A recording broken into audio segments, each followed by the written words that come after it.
네, 안녕하십니까. 오늘도 김용삼 기자와 같이 했습니다. 네. 자, 구독자라고 그럴까, 시청자 여러분들에게는 다소 생소한 단어이면서도 요새 자주 접하시는 단어이기도 한데, 패스트트랙으로 법안을 빨리 처리한다. 예. 이걸 어떻게 설명해 드릴 수 있을까요?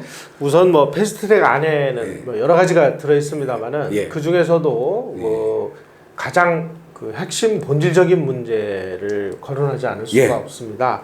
다시 말씀드리면 선거 관련 법규를 뜯어고치는 겁니다. 어떻게 뜯어고치느냐? 어느 정당도 과반수를 차지하기 어렵게 만드는 겁니다. 그러면은 뭐 이상하게 생각을 할 거예요. 아니 뭐 집권 여당이 과반을 차지하도록 만드는 게 오히려 유리한 거 아니냐. 그런데 여기에 바로 이 소위 말하는 운동권 좌익들의 꼼수가 깊이 숨어 있습니다. 그러니까 시청자 여러분들께서는 야 패스트트랙 그럼 이게 뭐야? 이게 도대체 뭘 얘기하는 거야? 이렇게 얘기하는데 한마디로 말씀드리면 다른 거는 조금 나중에 생각하시기로 하고요. 선거구 제도를 제 멋대로 뜯어고치려고 하는 것이다. 이렇게 이해를 하시면 됩니다. 그럼 어떻게 뜯어고치느냐?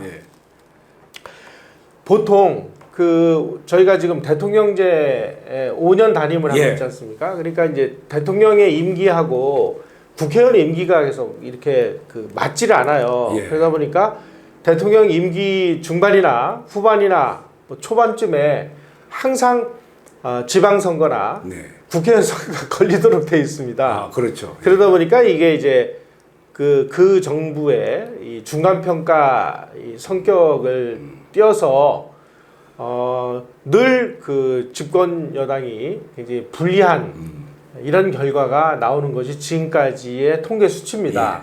그러다 보니까 지금 문재인 정부를 예를 들어서 말씀을 드리죠. 지금 문재인 정부가 총선을 하면 자기네들이 때려 죽여도 이거 뭐 승리할 가능성이 없다고 보는 거거든요. 그럴 바에야 선거제도를 아주 이상한 그 식으로 뜯어고쳐서 어느 정당도 과반을 차지하지 못하게 아예 선거법을 바꿔버립니다. 그리고 군소 정당들이 굉장히 유리하게 그래서 뭐 비례대표, 뭐 연동형 비례대표라고 그래서 이게 뭐 선거 결과가 어떻게 돼서 어느 정당에 몇 명의 의석이 배분될지 아무도 모르는 깜깜이 신만이 아시는 이런 제도를 만들어서 결과적으로 보면은 군소 정당들이 상당히 유리하게 만들어놨습니다.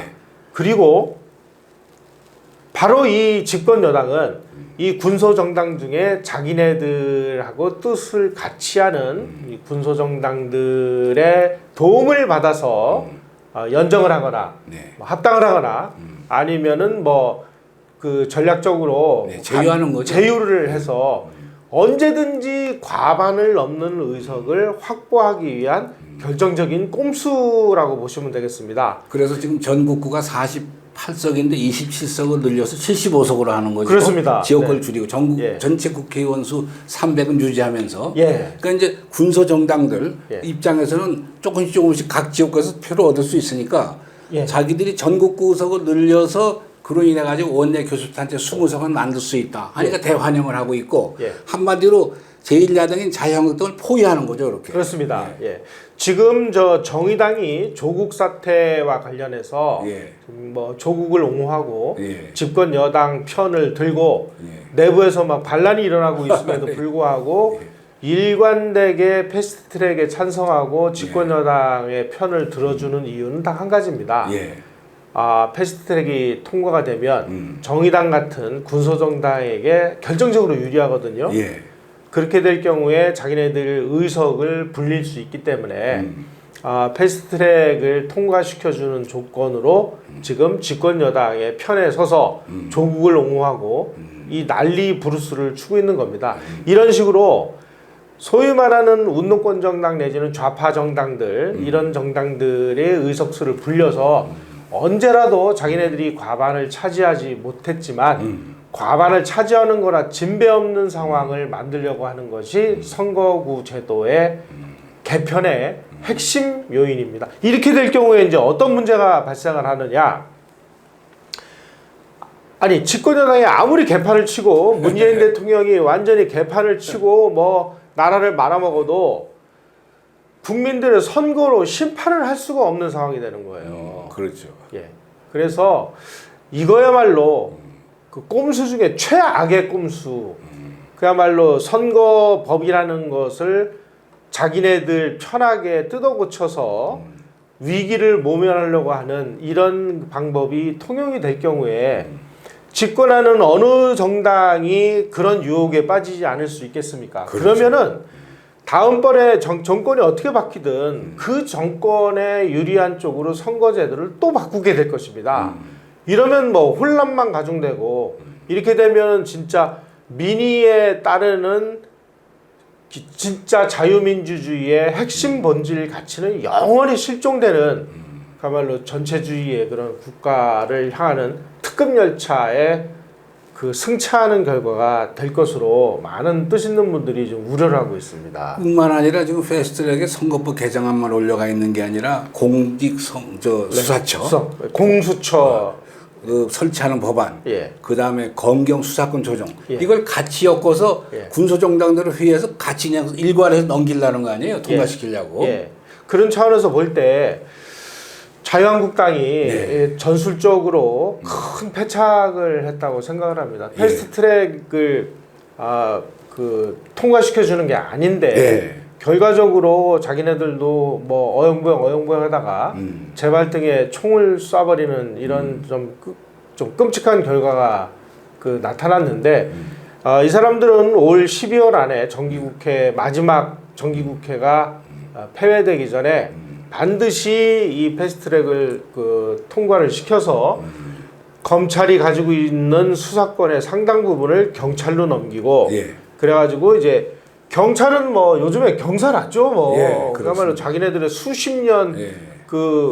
수건 사업을 문재인 정부가 간단하게 해결해 주니까 문재인 정부에 이제 무한 충성을 하는 이런 상황이 될 건데 경찰이 권력화해서 타락하는 순간 어떤 끔찍한 일이 벌어질 것인지 검찰은 숫자가 몇 명 되지도 않고요.